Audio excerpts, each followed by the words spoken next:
ஸ்ரீபெரும்புதூர் நாடாளுமன்ற தொகுதி திமுக வேட்பாளர் டி.ஆர். பாலு பல்லாவரம் சட்டமன்ற தொகுதி அஸ்தினாபுரம் பஸ் நிலையம் பகுதியில் வாக்கு சேகரித்து பிரச்சாரத்தில் ஈடுபட்டார். அப்போது ஏராளமான திமுக கூட்டணி கட்சியினர் இருசக்கர வாகனங்களில் வந்தனர். இதன் காரணமாக அஸ்தினாபுரம் பஸ் நிலையம் பகுதியில் பஸ்கள் உள்ளே வரவில்லை என கூறப்படுகிறது.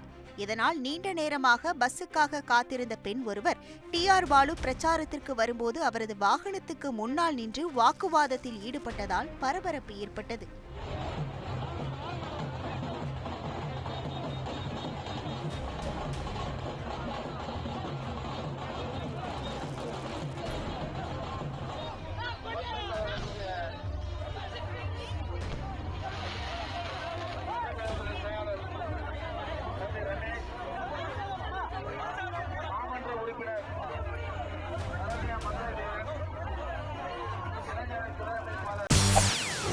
செய்திகளை உடனுக்குடன் தெரிந்து கொள்ள உடனே சப்ஸ்கிரைப் பண்ணுங்க.